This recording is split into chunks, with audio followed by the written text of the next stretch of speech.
नाशनम जैनम जेतु शासनम। देवादिदेव 1008 श्री बाष्पूजनाथ भगवान की, आचार्य गुरुदेव श्री विद्यासागर महाराज की, मुनि श्री विमल सागर महाराज की, अष्टांगन महापर्व की।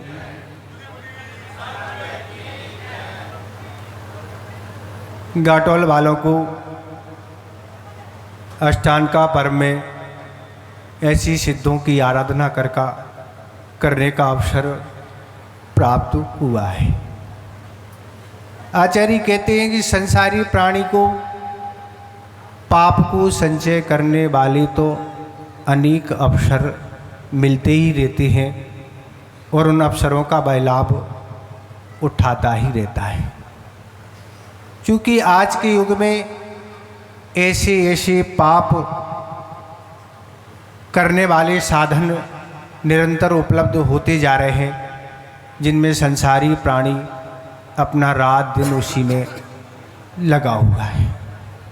पर आचार्य कहते जब पाप करने के स्वरूप वह कर्म उदय में आएगा तब तुम्हारी क्या दशा होगी। उस पर यह संसारी प्राणी विचार नहीं करते हुए निरंतर पापों के साधनों में लगा हुआ है, उन्हीं का लाभ उठा रहा है और वह आगामी जीवन को अच्छा रखने का भाव रख रहा है। पर आचार्य कहते पाप करने के फलस्वरूप वह आगामी दुर्गति का ही पात्र होता, वह कभी पुण्य रूप परिणत नहीं होता। तो यही पुण्य संचय करने के लिए आपको ऐसा अवसर प्राप्त हुआ हो जो अष्टांग का पर्व माने जाते हैं, जिन पर्वों में अनेक प्रकार की विशुद्धि बना के पुण्य का संचय किया जाता है। वैसे तो आपने अष्टांग का पर्व के अलावा सिद्धों की आराधना तरह तरह से जगह जगह पर की होगी, करते ही है। पर यह अवसर आपको एक अनूठा अवसर अलग प्रकार से मिला हुआ है, जिसमें साक्षात नंदीश्वर बना के उस पर जिम्मन विराजमान करके उनकी आराधना करने का अवसर मिला। कितना अद्भुत दृश्य दिख रहा है आपको। हम तो काफ़ी नज़दीक बैठे हैं, आप दूरी पर बैठे हैं, पर आप नज़दीक से देखेंगे तो आपको लगेगा कि क्या वास्तव में एक कल्पना है और वह भी चांदी से निर्मित सब चीज़ें, रजत। तो इस तरह ये सब चीज़ें आपके सामने आ गई हैं। पर आचार्य कहते हैं कि इन पर्वों में या अन्य दिनों में जो भक्ति की जाती है, वह भक्ति के फलस्वरूप कैसे कैसे अशाता कर्म की योग से आए हुए कर्म वह भी समाप्त हो जाती है। भक्ति का तो यही फल है कि आपने अगर निष्ठापूर्वक भक्ति की है, पूरे मन लगा के की है, मात्र उपस्थिति मात्र अनिवार्य नहीं कि हम आके यहाँ बैठ गए, मन हमारा कहीं घूम रहा, तन कहीं डोल रहा और वचन की प्रवृत्ति कहीं भी अभी भी चालू है, हलो हलो हो रहा है। तो फिर आचार्य कहते हैं जैसे इन अनुष्ठानों में आज खाना पूर्ति आप करोगे, इसी क्वालिटी का आपको पुण्य का भी संचय होगा। आपने यहाँ खाना पूर्ति की है, ये लग रहा बस लोग क्या कहेंगे, अगर हम विधान में नहीं बैठेंगे तो लोग कहेंगे तुम विधान में नहीं बैठी, तुम प्रवचन सुनने नहीं गए। तो इसलिए महाराज मजबूरी में हमें बैठना पड़ेगा। तो उस मजबूरी के फलस्वरूप वैसा ही आपको पुण्य का संचय हो जाएगा।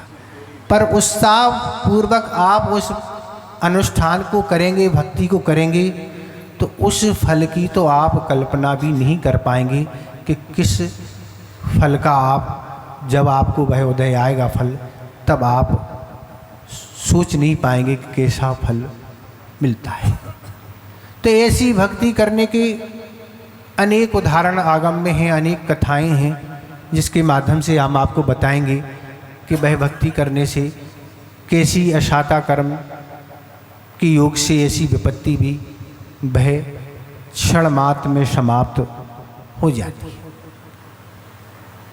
पुण्य कम होने से उस कन्या का जन्म जैन कुल में नहीं होके अधर जाति में उत्पन्न हुई और वह विवाह के योग्य होने से उसका विवाह भी अन्य समाज में हो गया और दोनों पति पत्नी के रूप अच्छे से रहते थे। जिस जाति में वह उत्पन्न थी उसी धर्म का वह पालन करते थे और करते करते पड़ोस में कुछ जैन भी रहते थे, पर जैनों की आस्था श्रद्धा और उस जैन धर्म का महत्व जैसी उस कन्या ने देखा और धीरे धीरे उस कन्या ने भी जैन धर्म की कुछ क्रियाएं प्रारंभ कर दी और वह भी पूरी तरह से वह जैन बन गई।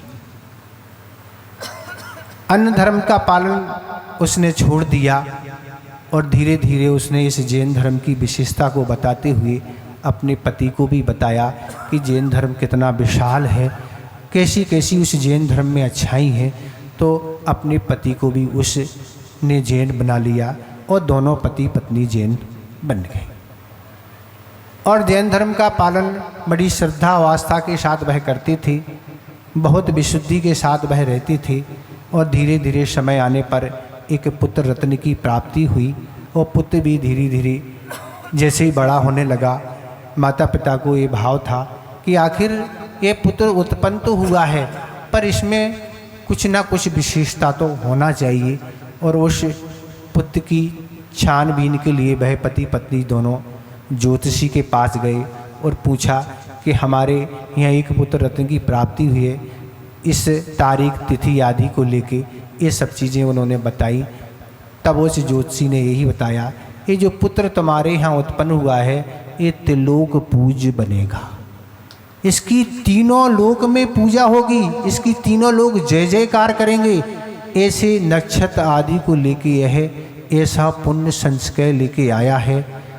तब माता पिता को बहुत अच्छा लगा और माता पिता ने और विशुद्धि के साथ उस बालक पर जैन धर्म के संस्कार डालना प्रारंभ कर दिए। वह भी जैन ही बन गया, सारी क्रियाएं जैन ही के अनुरूप करता था।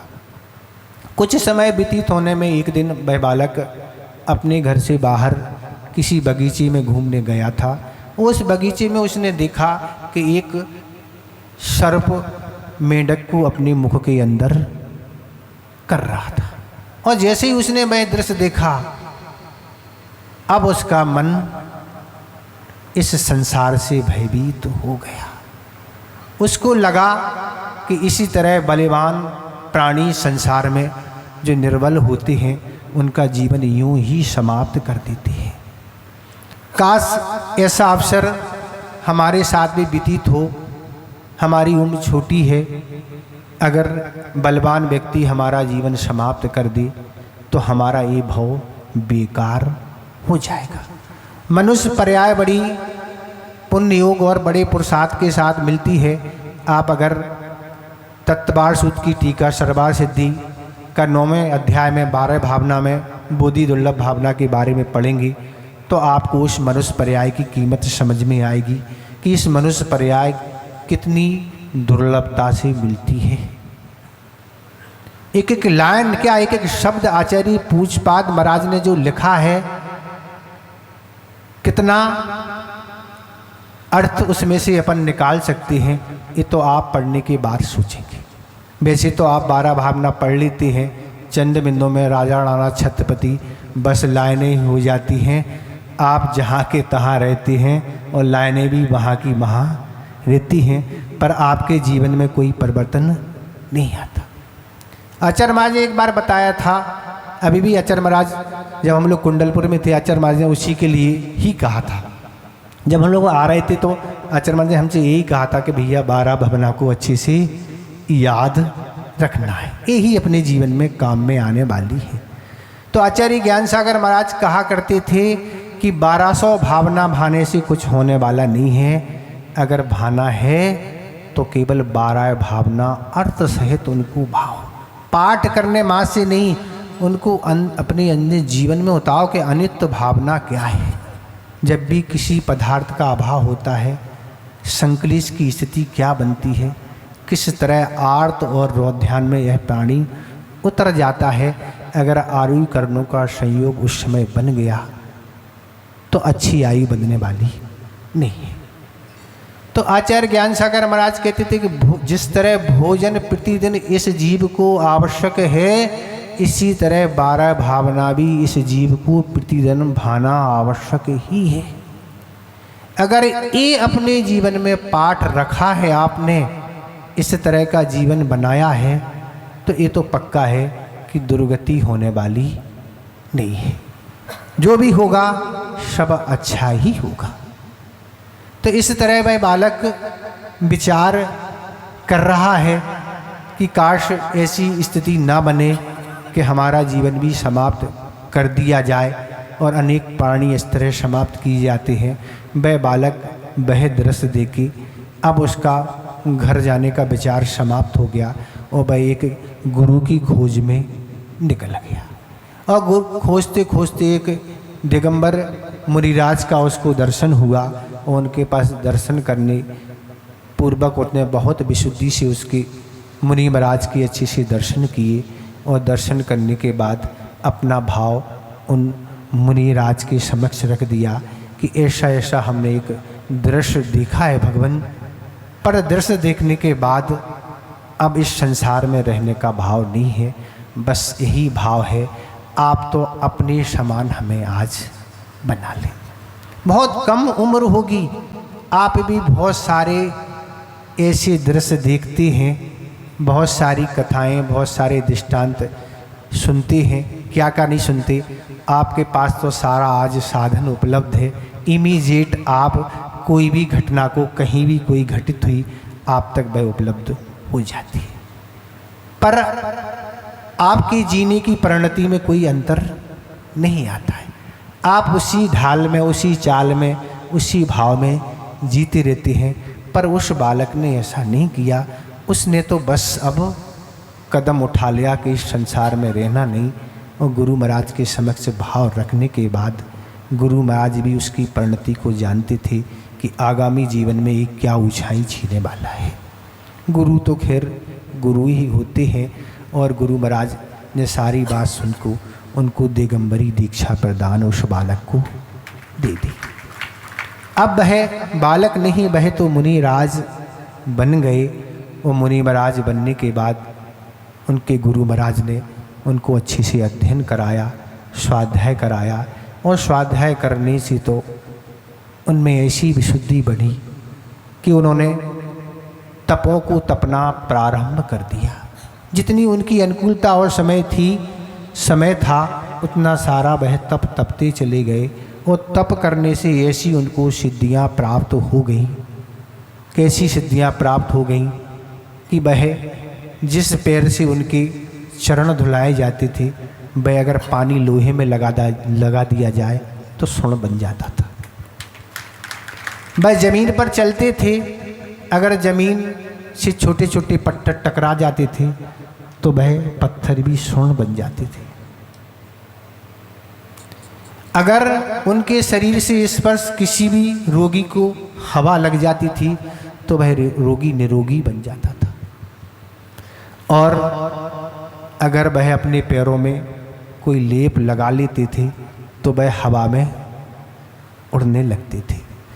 और इस तरह की प्रणतियाँ, ऐसे तपों के माध्यम से उनको सिद्धियाँ प्राप्त हो गई, और वह अपना जीवन इस तरह से साधना करते रहे।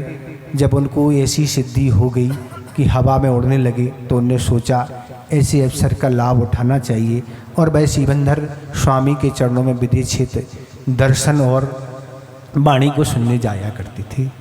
अनेक बार उनको जाने का अवसर मिला, बड़ी विशुद्धि बढ़ती थी। और यात्रा, एक बार तीर्थों की यात्रा के लिए गए, और यात्रा में ऐसा साता कर्म का योग बना कि उसके कारण उनकी आँखों की ज्योति समाप्त हो गई। अब उनको आँखों से दिखना बंद हो गया, और आँखों से नहीं दिखने के कारण बड़े इस बात में चिंतित थे कि आगामी जीवन तो ठीक है, पर वर्तमान में व्रतों का पालन, हमारे शमति आदि का पालन कैसे होगा। समाधि भी अगर हम ले लेंगे तो समाधि भी कैसे व्यवस्थित होगी, क्योंकि आँखों से कुछ दिखते ही नहीं। क्या करें, मुनि धर्म तो अंगीकार कर लिया, पर पूर्व के योग से ऐसा असाता कर्म आ गया कि अब कुछ हम कर नहीं सकते थे। आखिर ये कैसे क्या होगा। नगर के लोग, राजा आदि बड़े चिंतित थे कि मुनिराज की यह व्याधि कैसे समाप्त हो। राजा ने उनके समक्ष से निवेदन किया कि राजन ने यही कहा, राजन ने कहा हमारे पास अनेकों वेद हैं और इस वेद के माध्यम से आपकी हम ज्योति को पुनः ला सकते हैं। पर मुनिराज ने यही कहा, हमें किसी वेद की आवश्यकता नहीं है। ऐसे वेदों के भी वेद प्रभु हैं जो सबकी चिकित्सा कर देते हैं। उन्हें प्रभु की भक्ति पर बहुत सिद्धांत था और वह पास में एक शांतिनाथ भगवान का जिनालय था, वहाँ गए और वहाँ जाके वह भगवान के चरणों में बैठ गए और उन्होंने एक शांति अष्टक की रचना प्रारंभ की। न स्नेहा चरणम प्रांति भगवन, ये उन्होंने पहला श्लोक लिखा और लिखते लिखते ये शांति अष्टक है। ज्येष्ठ में ही 8वां श्लोक उन्होंने उसमें लिखा, प्रसन्न दृष्टि प्रसन्नाम कुरु, हे भगवान मेरी दृष्टि में आप दिख ही नहीं रहे, आपका हमें दर्शन ही नहीं हो रहा है, क्योंकि आँखों में ज्योति नहीं है। मेरा सम्यक दर्शन हे प्रभु और पवित्र करें। जैसे उन्होंने उन शब्दों का उस स्तोत्र में उच्चारण किया, उनकी आँखों की ज्योति पुनः यथावत आ गई। तो ये है भक्ति का चमत्कार। संसारी प्राणी बहुत कुछ चाहता है, इस बात को लेके चाहता है वह कि हमें भक्ति का फल ये मिले, हमें इस वस्तु का फल ये मिले, ये कार का ये फल मिले, पर वह विशुद्धि तो हो, वह आस्था श्रद्धा तो हो, वह मन वचन काय की एकाग्रता तो हो। तो आप स्वयं देखेंगे कि उसका फल इस प्राणी को क्या मिल सकता है। तो ऐसे वह कौन थे, तो वह थे आचार्य पूज्यपाद महाराज, जिनकी हमने कृति का नाम बताया। तत्वार सूत्र की प्रथम अगर कोई टीका है तो वह है सर्वार सिद्धि, जिसके वाक्य ऐसे अधिक बात हैं कि जिनकी कृति को लेके आचार्य अकलंक देव महाराज ने सीधी उसी को सूत्र मान के राजवार्तिक लिख दी। उन्हीं के आधार को लेके अनेकों आचार्य ने टीकाएँ तत्वार सूत्र को लिखी। ऐसे 18 टीकाओं का उल्लेख आता है जैनेन्द्र कोश में कि तत्वार सूत्र पे 18 टीका लिखी, भली वर्तमान में आज उपलब्ध नहीं।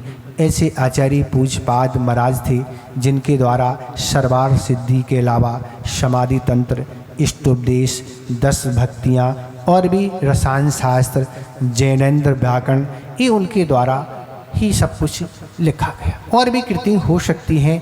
तो ऐसे आचार्य पूज्यपाद महाराज थे जिनने भक्ति के द्वारा अपना जो भी रोग था, जो भी आँखों की दृष्टि थी, जो भी कर्म था, समाप्त कर लिया।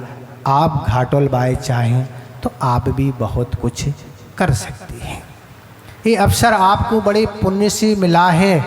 समय तो आप दे ही रहे हैं, दान तो दे ही रहे हैं, पर इस मन को और थोड़ा सा समझा लो।